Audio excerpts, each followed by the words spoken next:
Gold, trusted gold buyers. మీరు తాకట్టు పెట్టిన బంగారాన్ని విడిపించి ఈ రోజు ఉన్న మార్కెట్ ధరకు కొనబడను.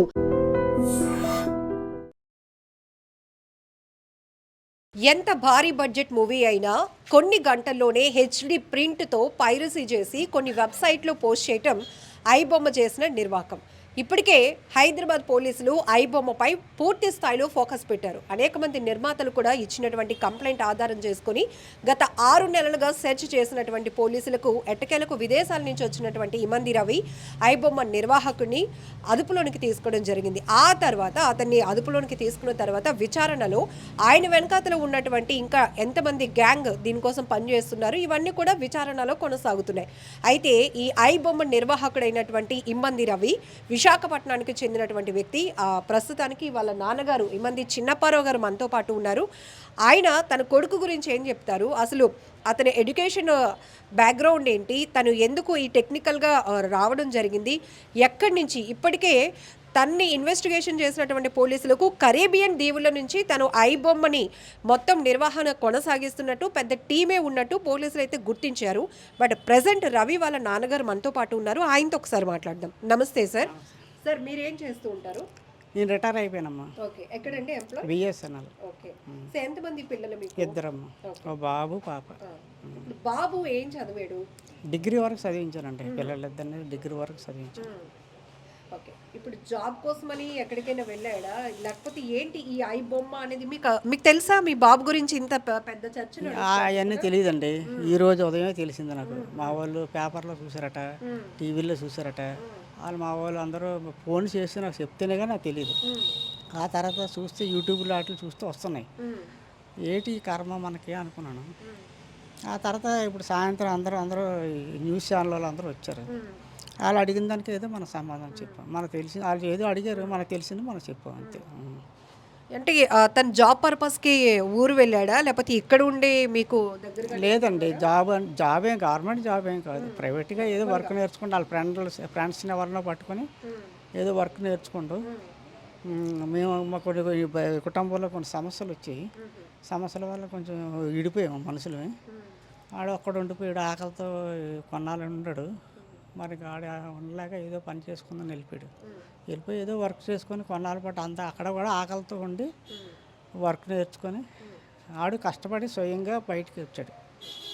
సార్ మీరు బిఎస్ఎన్ఎల్లో రిటైర్డ్ ఎంప్లాయీ, అంత కొంత అది గవర్నమెంట్ జాబే. బాబు డిగ్రీ వరకు చదివించారు. అంత ఆకలితో ఉండాల్సినటువంటి పరిస్థితులు ఏమొచ్చాయి? నేను లేనండి ఇంటికాడ, నేను లేను. నాకు చెప్పుతాను కదా ఇంట్లో సమస్యలు వచ్చాయని, నేను వేరే వెళ్ళిపోయాను. నేను ఆ ఇల్లు అద్దెకి ఇచ్చామమ్మా. అద్దెకిచ్చి ఇంకో దగ్గరికి వెళ్ళిపోయాము. మళ్ళీ ఆ తర్వాత మళ్ళీ ఇక్కడికే వచ్చాము. తర్వాత నేను నా మటు నేను మీతో కలిసి ఉండను అని వేరే వెళ్ళిపోయాను.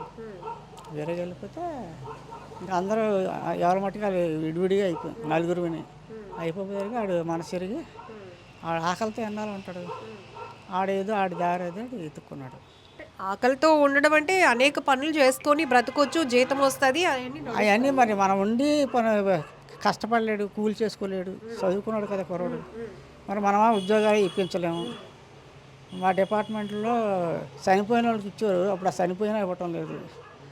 ఇలాంటి సమస్యలు ఉన్నాయి. అడిగి ఎన్నాళ్ళు అయింది మీ కుటుంబంలో వచ్చిన విభేదాల కారణంగా మీ అబ్బాయి ఎప్పుడు ఎక్కడికి వెళ్ళిపోయాడు? 15 సంవత్సరాల కింద వెళ్ళిపోయాడు. 15 సంవత్సరాలు హైదరాబాద్లో స్థిరపడడానికి వెళ్ళిపోయాను అని చెప్పాడు. ఈ 15 ఏళ్లలో మీతో రోజు ఫోన్లో మాట్లాడడం? రోజు లేదండి, రోజు లేదు. ఎప్పుడో మనకు అవసరం వస్తే ఆడికి ఫోన్ చేస్తాను, ఆడికి అవసరం అయితే నాకు ఫోన్ చేస్తాను. ఏదైనా మాట్లాడాలనుకుంటే ఏదైనా చిన్న మాట, చిన్న మొక్క ఏదైనా అంతే. ఇప్పుడు మీ బాబు అరెస్ట్ అయ్యాడు అన్న విషయం, మీ బాబు కోసం 6 నెలల నుంచి హైదరాబాద్ పోలీసులు వెతుకుతున్నారు అన్న విషయం మీకు చెప్తాను కదా, చెప్పాను కదా ఇప్పుడు తెల్లవారు మా వాళ్ళు అందరూ చెప్తేనే తెలిసింది నాకు. అంతవరకు నాకు తెలియదు. ఎన్నాళ్ళైంది మీ అబ్బాయితో లాస్ట్గా మాట్లాడి? డబ్బులు ఏమైనా పంపుతున్నాడా, సంపాదిస్తున్నా? ఆడు పంపినా నాకు అక్కర్లేదండి. ఆడు పంపడు, నేను అడగను. ఆడు అడగడు, డబ్బులు కావాలని ఆడు అడగడు, నేను అడగను. ఒకవేళ ఆడు పంపించినా నాకు వద్దు. నాకు దేవుడు ఎట్టింది నాకు చాలు మందులకి నాకు తిన్నంతకి సరిపోతుంది. ఇప్పుడు మీ బంధువుల ద్వారానైనా మీ అబ్బాయి ఎందుకు పోలీసులు అరెస్ట్ చేశారు అనే విషయం మీకు తెలుసా? వాళ్ళు వార్తలు ఛానల్ మీనట్టు ఛానల్స్ ఉంటాయి కదా, ఏ చూసి వాళ్ళు చెప్పారు నాకు అంతే. అంటే తెలుసుకోవాలి కదా. మా తెలుసుకోవాలి. అబ్బాయి డిగ్రీ చదివించాను, 15 ఏళ్ల క్రితం హైదరాబాద్ వెళ్ళిపోయాను, వాడు ఏం చేశాడని అరెస్ట్ చేశారు అనే విషయం ఏమీ తెలియదు నాకు. వాళ్ళు చెప్పిన తర్వాత ఈ న్యూస్లో ఒకటి వస్తుంది బయటికి, అంతవరకు మనకేమీ తెలియదు. అంటే చిన్నప్పటి నుంచి ఎక్కువగా సంపాదించాలి అనే కాన్సెప్ట్ అలాడదేం లేదండి, అలాడదేం లేదు. టైంకి ఇగో ఈ మాస్టర్ గారు ఈ బడిలో చదివారు కూడా కొన్నాళ్ళు చదివారు సార్. ఈ మాస్టర్ గారు తర్వాత ఈ స్కూల్లో మనిషి ఇంకో స్కూల్ కూడా చదివారు, అక్కడ 10th వరకు చదివారు. ఆ తర్వాత ప్రకాశ్లో ఇప్పుడు ఎంత రవి వయసు? 85లో పుట్టాడమ్మా. మరి ఇప్పుడు ఎన్నానే అయిందో చూడండి, 85లో పుట్టాడు. 37 ఉంటాయి. 37 దాటే ఉంటాయి. పెళ్ళి అయితే అమ్మాయి నేను చూసిన పిల్లకి పెళ్ళికి ఆడికి నచ్చలేదు, ఆడు పిల్లని చూసుకున్నాడు. సరే అయితే నువ్వు నచ్చిన పిల్లని చేస్తాను అనేసి మా పెద్దల్ని, మా మామయ్యలు, మేనత్తలు, మా అన్నయ్య, మా వదినలు వీళ్ళందరినీ తీసుకుని వెళ్ళాము. నిశ్చితార్థం చేసాము, మళ్ళీ వచ్చేసాము. మళ్ళీ పెళ్ళికి ముహూర్తాలు వాళ్ళే పెట్టేశారు. పెట్టిస్తే వెళ్ళాము. ఆ పెళ్ళి అయిపోయిన తర్వాత నాకు తెలిసిన వాళ్ళు, నాకు కావాల్సిన వాళ్ళు తీసుకెళ్ళాను. పెళ్ళి అయిపోయిన తర్వాత వచ్చేసాం. అంతవరకే మనకి. మీరు చూసిన అమ్మాయి నచ్చలేదు అని ఈ కోపం కూడా మీ మీద ఉందా? కోపమే లేదు, కోపాలు ఏమీ లేవమ్మా, కోపమే లేదు. చేయవలసిన పనులే చేసాం అంతే. ఆడికి పెళ్లి చేయాలి, మన ధర్మం చేసాం. ఆడికి చూసుకుంటూ ఆడికి నచ్చింది, అది మనకి ఇంకా సింపులే కదా చెప్పాలంటే. పోనీ ఇష్టపడిన పిల్లతో కలిసి ఉండాలి కదా. మరి వాళ్ళిద్దరికి ఏమొచ్చిందో విడిపోయారు. సో ఇప్పుడు ఇష్టపడిన అమ్మాయితో కూడా లేడు లేడు. పాప చల్ల చుక్కలా ఉంటుందండి పాప. పాప చాలా బాగుంటుంది, అంత అందంగా ఉంటుంది ఆ పాప. చిన్నప్పుడే అంత అందంగా ఉండేది. మరి ఇప్పుడు 7వ సంవత్సరం 8వ సంవత్సరం దానికి. పెద్దయినా మీరు చెప్పండి, ఒక గౌరవమైన వృత్తి మీరు చేస్తున్నారు, రిటైర్ అయ్యారు, నా కొడుకు కూడా అలాగే సెటిల్ అవ్వాలి, మంచి మార్గంలో ఉండాలని అందరూ నేను గవర్నమెంట్ ఉద్యోగం అమ్మా, నాకు బతికినన్నాళ్ళు పెన్షన్ ఇస్తుంది. దానికి అలా కాదు కదా, ప్రైవేట్ పనులే ఎన్నాళ్ళు చేసినా ప్రైవేటే కదా. అలా అని అడ్డగోలుగా వెళ్ళి ఎక్కువగా సంపాదించాలి అలాగా అలా ఆ ఆలోచనే తప్పు. ఇప్పుడు మీ అబ్బాయి ఒక రకంగా ఒక సిస్టమ్ని బ్రేక్ చేశాడు. మీరు ఎన్నాళ్ళు సినిమా చూసేవారు కదా, ఎక్కడికి వెళ్ళి చూసేవారు? టౌనేనమ్మా, టౌన్లో థియేటర్కి వెళ్ళేవారు. థియేటర్కి వెళ్ళేవారు, చూసారు. అది నచ్చితేనే. ఓల్డ్ ఎన్టీఆర్ రామారావు అంటే నాకు ఇష్టం. ఆ ఓల్డ్ సినిమాలు వచ్చినా వెళ్తాను, కొత్త సినిమాలకి వెళ్ళను. ఎన్టీ రామారావు సినిమాలకి వెళ్తాను, ఇంకో సినిమాకి వెళ్ళను. ఇప్పుడు ఒక సినిమా హీరోలతో కానీ, సినిమా డైరెక్టర్లతో కానీ, సినిమా థియేటర్లతో కానీ మనకంటూ ప్రేక్షకులుగా ఒక బాండింగ్ ఉంటుంది. పలానా జగదాంబ థియేటర్లో ఈ సినిమా ఇన్ని సంవత్సరాలు ఆడింది, నేను ఇన్నిసార్లు చూసాను ఇట్లా. బట్ అలాంటి కనెక్టింగ్ అనేది లేకుండా సినిమా ఏదైతే భారీ బడ్జెట్లతో నిర్మాతలు తీసిన సినిమాల్ని కాపీ చేసి వాళ్ళు చాలా కష్టపడి తీస్తారు, డబ్బులు ఖర్చు పెడతారు, తీస్తారు. దాన్ని కాపీ కొట్టి అది అన్యాయం కదా, అది అన్యాయం అమ్మా. అది ఎవరు చేసిన తప్పే కదా, అది అన్యాయం. అలాంటి పనులే రాంగ్ స్టెప్ అది. ఆ పనులే మంచివి కావు. అలాంటి పనులు ఎవరు చేసిన తప్పే. మన చట్టానికి మనం తల ఒగ్గాలి కానీ చట్టం కాడ ఇలాగ ఎదురుగా ఉండకూడదు. చట్టం అంత కళ్ళు మూసుకొని ఉండదు కదా.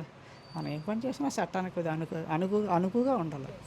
అబ్బాయి రవి సమర్థించుకునే మాటల్లో పేదవాళ్ళు థియేటర్ వరకు వెళ్ళలేకపోతున్నారు, అంతమంది వెళ్ళినా కూడా టికెట్లు కొని పెట్టుకోలేకపోతున్నారు, కాబట్టి నేను ఇలా కాపీలు చేసి పైరసీలతో. పేదవాళ్ళు ఎవరు లేరమ్మా ఈ రోజు. కూలికి వెళ్ళా మగవాళ్ళకి ఆడవాళ్ళకి డబ్బులు ఇస్తున్నాయి. పేదవాళ్ళు అయితే మానేస్తారు సినిమా చూడటం. మా చిన్నప్పుడు సినిమాకి వెళ్ళేవారు అంటే మాకు అక్కడ 10 పైసలు ఉంటే కావు. సినిమాకి వెళ్ళేవారు అంటే నోరు పూసుకొని ఇంట్లోనే ఉండేవారు. వ్యవసాయం చేసుకొని వ్యవసాయం పనిలోకి పిలిస్తే వ్యవసాయంలోకి వెళ్ళి పనులు చేసేవారు. మాకు సినిమాలో వెళ్ళేవారు అంటే మనకు జరగనప్పుడు నోరు మూసి ఊరుకోలేమే. మనకు అది కావాలి, ఏమైనా కావాలంటే వస్తుంది రాదు కదా. మనకు ఉన్న దాంట్లోనే మనం చేసుకోవాలి. మన తలకు తగ్గ టోపీయే వేసుకోవాలి. మన చిన్న తలకాయ ఇంత తలపు వేసుకుంటే ఉండదు కదా. ఆ ఆశ కూడా అది మంచిది కాదు, ఆ ఆశే మంచిది కాదు. ఆశనే మొదట్లోనే కత్తిరించేయాలి. అది తప్పు నాకు. ఇప్పటికీ కూడా చిన్నప్పుడు సినిమాకి రూపాయి ఉంటే చాలు, నాకు సినిమాకి వెళ్ళి వచ్చేయచ్చు. ఆ రూపాయి ఎలా వస్తుంది? ఆ రూపాయి లేదు అంతే. మా ఊరు మొన్నటి వరకు బాగా పల్లెటూరులా ఉండేది, ఇప్పుడు పట్టణం అయిపోయింది. ఇదంతా మా వ్యవసాయాలు, భూములను ఇప్పుడు భూముల్లో ఉన్నట్టు అన్ని హాస్పిటల్స్ వస్తాయి. ఇప్పుడు మీ అబ్బాయి తను చేసిన పనిని సమర్థించుకోవడానికి చెప్తున్న మాటను మీరు ఖండిస్తున్నారా? తండ్రి అది ఏం చెప్పడో నాకు తెలియదు. ఇప్పుడు నేను మీకు చెప్పాను కదా, పేదవాళ్ళు సినిమా చూడలేకపోతున్నారు, అందుకే నేను వెబ్సైట్లో అది నేను వినలేదు. కానీ ఆ మాటే తప్పు. నిన్ను పొడి చేస్తాను చంపేస్తాను అది న్యాయం, నువ్వు తిన్నందుకే నీకు అన్నం లేదు కాబట్టి పొడి చేశానంటే అది ఎలా ఉంటుంది? చచ్చిపోతే అన్నం తినక్కర్లేదు కదా, నేను చంపేస్తానంటే ఎలా ఉంటుంది? తప్పు అలా తప్పు. మీరు అన్నారు ఒక మాట, తండ్రిగా మీ బాధ మాకు అర్థమవుతోంది. అంటే అతను డిగ్రీ చదివాడు, నేను జాబ్ చేస్తున్నాను, అయినా కూడా చిన్న విభేదాల వల్ల దూరం అయిపోయాడు, ఎన్నాళ్ళు ఆకలితో ఉంటాడు, నాకంటూ ఒక ఎంప్లాయీని కాబట్టి నేను బతుకుతున్నాను, నా కొడుకు అవకాశం లేదని. బట్ మీ కొడుకు అకౌంట్లో 3 కోట్ల రూపాయలు ఫ్రీజ్ చేశారు పోలీసులు. ఇది నమ్మసఖ్యంగా మీరు చెప్తేనే నాకు మైండ్ బ్లాంక్ అయిపోతుంది. రూపాయలు మరి అదే ఊహకి అందలేని మాట నాకు. మరి మీరే కాదు, మీకంటే 3 మంది ముందు వచ్చారు విలేకరులు, వాళ్ళందరికీ అది చెప్పారు. నాకు ఊహ అందని మాట అది. మరి మన తాతలే మహారాజులు కారు, మన రాజులు కారు, ప్యాలెస్లు లేవు, కోట్లాది వందలాది ఎకరాల భూములు లేవు. మరి అలాగని తిన్నందుకు ఇబ్బంది లేదు, గంటన్నం సూడాంబులు అన్నీ తాగి ఆకలితో అప్పుడు లేవు. కాబట్టి ఇలా జలసాగా లేదు, డబ్బులు ఉండేవి కావు అప్పుడులోను. ఏదో ఏం అలవాట్లేదు, నాకు అలవాట్లేదు. చిన్న సిగరెట్ కూడా నాకు లేదు అలవాటు. అందరు సిగరెట్లు మందులు అవి తాగుతారు, అలాంటి అలవాటే లేదు నాకు. అలాగే 6 నెలలు హైదరాబాద్ పోలీసులు కూడా తిప్పలు పెట్టాడు మీ అబ్బాయి. అసలు టెక్నికల్ గా మంచి బ్రిలియంట్ గా ఉండేవాడే చిన్నప్పటి నుండి. అంతే మరి ఏం చేస్తామండి, వాళ్ళ అమ్మ తాలూకా బ్రెయిన్ క్రిమినల్ బ్రెయిన్, వాళ్ళ అమ్మది. జీన్స్ వస్తాయి కదా, ఆ జీన్స్ అడిగి వచ్చినట్టు ఉంది. ఎందుకంటే మా వంశంలో అంత కిలాటీలు ఎవరు లేరు. మా నాన్న గురించి వీళ్ళు తెలిసి కొంతమంది ఇక్కడ వీళ్ళు కూడా ఉంటారు. సాత్వికంగా ఉంటాం, మా పని ఏదో మనం చూసుకుంటాం. మా ఇంట్లో ఉన్నామో లేదో తెలియదు ఎవరికనే. ఈరోజు వీధి ఎక్కవలసి వచ్చింది. ఏటమ్మా ఇంట్లో మాస్టర్ గారిని అడగండి, మాస్టర్ గారిని ఇంట్లోనే ఉండేవారు, బయటికి వెళ్ళేవారు కదా, అన్నీ తెచ్చి పడేసేవాడిని. మా కర్మాన మేము ఉండేవారు. కానీ ఈరోజు ఇలా ఇది ఎక్కువలసి వచ్చింది. వాళ్ళ అమ్మ బ్రెయిన్ మంచిది కాదు, అంతా అదొక ఇది. అందుకే విడిపోయాం మా ఆవిడ నేను. అంటే ఆమె ఆలోచన అట్లా అంత మా ఆలోచన అలా ఉంటుంది. అంత వ్యతిరేకమైన పనులు. జుత్తుకేస్తే వాళ్ళకి మెడకేస్తే జుత్తుకి. కూరని తిండి కూరని బట్ట ఇట్టానమ్మ నేను. అయినా సరే ఆవిడ డ్యూటీకి వెళ్తుంటే తలుపులు తాళాలు వేసేది, డ్యూటీ నుంచి వచ్చేసింది తలుపులు తాళాలు వేసేది. ఇవన్నీ పెద్ద మనుషులు చెప్పాను. ఎవరైనా అలా చేస్తారా? నేను ఎక్కడంటే దూరంగా అడవుల్లోకి ట్రాన్స్ఫర్ చేసేస్తే బాగుండు, మళ్ళీ ఎక్కడే వచ్చావు ట్రాన్స్ఫర్ అయ్యి అని అలా కూడా అంటారు. ఇలాంటి బాధలన్నీ రకరకాల బాధలు, చాలా బాధలు పెట్టింది. అవన్నీ చెప్పాను మా వాళ్ళకి. నిజంగా ప్రస్తుతం ఉన్నటువంటి సమాజం దేనికి ప్రయారిటీ ఇస్తుంది? ఆర్థిక సంబంధాల చుట్టూ మాత్రమే తిరుగుతుంది. మళ్ళీ ఎన్నికలంగానే చాలా విరక్తి కలుగుతున్నాం. మంచి అనిపిస్తుంది కదా, లేడీస్ కూడా ఛాలెంజింగ్ జాబ్స్ చేసినప్పుడు చాలా బాగుంటది. ట్రాఫిక్ అసిస్టెంట్స్ గా నియమించిన ట్రాన్స్జెండర్స్ అందరితో సాల్యూట్ చేయించుకుంటున్నారు. ఫుడ్ డెలివరీ ఇవ్వటానికి వెళ్ళినటువంటి డెలివరీ బాయ్ అనిల్ పై కళ్ళ ముందు